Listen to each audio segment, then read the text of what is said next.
your friendly neighborhood quarter guy here. And today, let's talk about the impact of Let's Plays on games. Now, if there's one person who's known for sticking his foot in his mouth, it's a man known as Phil Fish. He was the creator of a little indie game called Fez. It received a lot of critical acclaim and is loved by gamers. But that doesn't excuse his attitude toward others. Yeah, he seems to have a habit of saying making controversial statements and then running away and hiding. Well, it's like locking down his Twitter. At one point he said that in front of a Japanese developer who was complimenting his work, he said that all Japanese games suck. Yeah, that was met with a lot of backlash, as is his latest statement. He has gone on the record saying, and I quote, from his Twitter, and I quote, this is from an article I found on Forbes, YouTubers should have to pay out a huge portion of their revenue to the developers from which they steal their content. Ad revenue should be shared with developers. This should be built into YouTube. Anything else is basically piracy. If you generate money from putting my content on your channel, you owe me money. Simple as that. If you buy a movie, are you then allowed to stream the entirety of it publicly and for people to watch it for free? No, because that's illegal. Systems are put in place to prevent that. But by Fez, put all of it on YouTube, turn on ads, make money from it, and that's totally fine. And the developers should in no way be compensated for their work being freely distributed to the world. Right, makes sense. And then he went on to say, never mind, and lock down his account. Some people are actually saying he actually deleted it. Okay. For one thing, the way Phil said this is extremely rude. Well, I can understand where he's coming from. I would have to disagree with his statement because, for one thing, comparing video games to movies really doesn't make as much sense as he thinks it does. I mean, for one thing, movies are a rather static and non-interactive media. It's like, every time you watch a movie, it plays the exact same. No matter what you do, you're always going to get the same experience with a movie. With video games, it's interactive so that everyone's game experience is rather different. Also, another point I would like to make is that, and this is not me just blowing smoke, I've actually read about instances like this. Let's Plays, especially of good indie games, have been known to actually help increase sales of games. In fact, yeah, that's why there are several indie developers who are willing to fully allow people to make Let's Plays of their work, monetize them, and they're fine with it.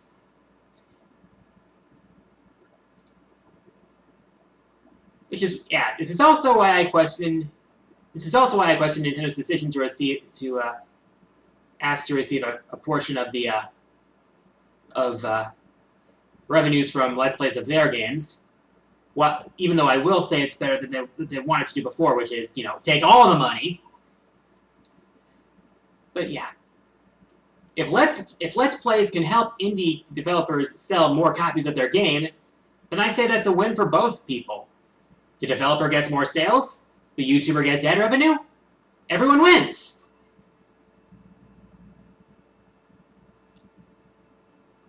Now, if it's just Let's Plays without commentary, that may be one thing, but a lot of people don't watch Let's Plays simply for the game. They watch Let's Plays for the personality who's playing the game. For examples, let's see, PewDiePie, in which actually this rant by Phil Fish was in response to. There's also people like Shaka Conroy, Nintendo Capri Sun, other people who use Let's Plays as a side thing, like Josh Scorcher and Green Scorpion. And it's like, Let's Plays have been known to drive sales because more people learn about these games. Oh yeah, Markiplier as well as a Let's Player. Yeah, people like these are helping to drive sales of a game. And if the game appeals to them, okay, if people won't buy your game after they see a Let's Play of it on YouTube, that's probably because they don't find the idea appealing. Not the Let's Player's fault. Anyway, that's just my angle. On to user questions.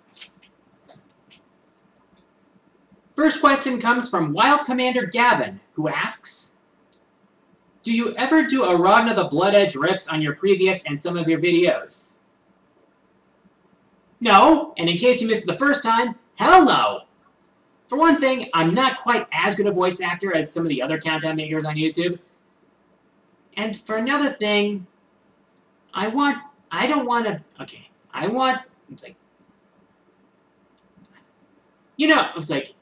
those of you who watch my channel probably know about the Autark and his, Hades riffs.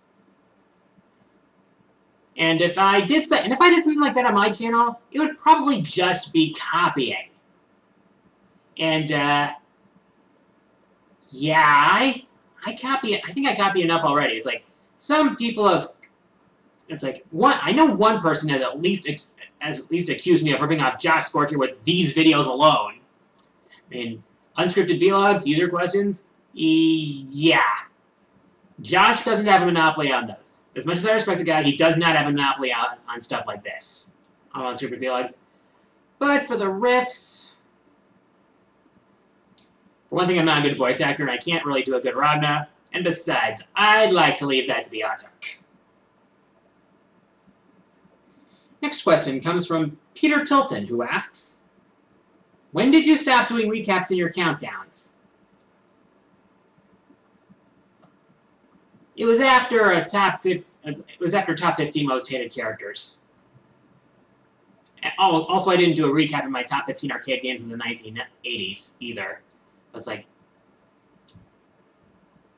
thing is, nowadays recaps seem, for me at least, kind of redundant.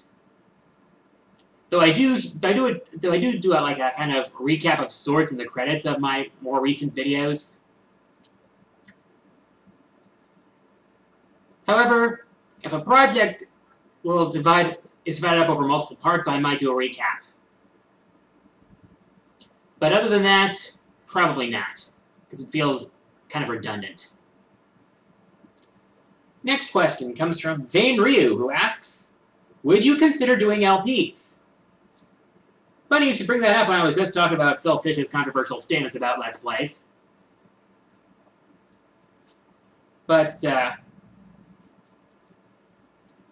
as it turns out, a game that I've been looking forward to and I actually supported on Kickstarter is coming out next week, that being Shovel Knight from Yacht Club Games.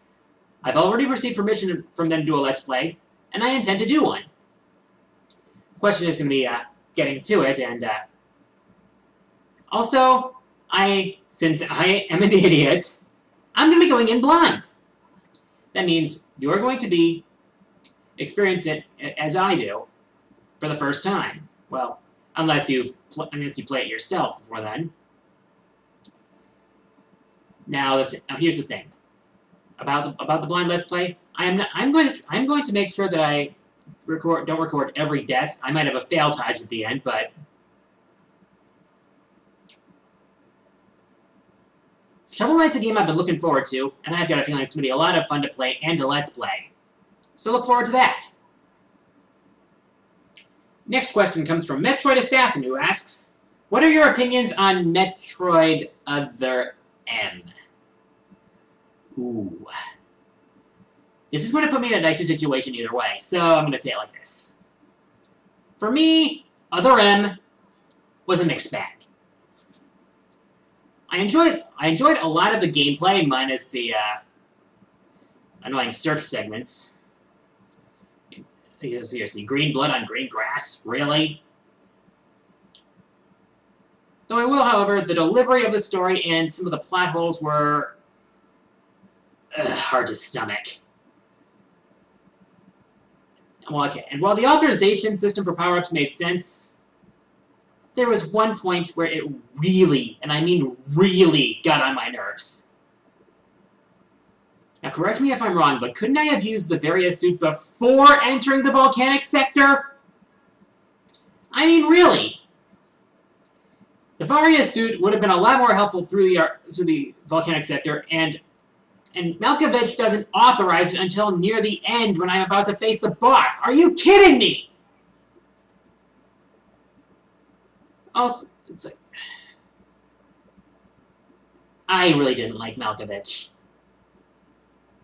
Or really most of the top brass of the Galactic Federation, anyway.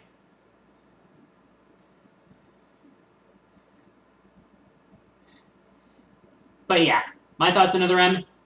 Yeah, it's a mixed bag. It's not the worst Metroid game I've played, but I wouldn't call it the best either, by any means.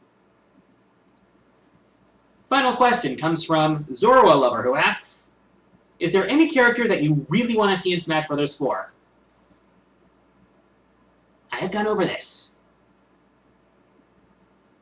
I have said on a few occasions the character I want in Smash Bros. More than any other.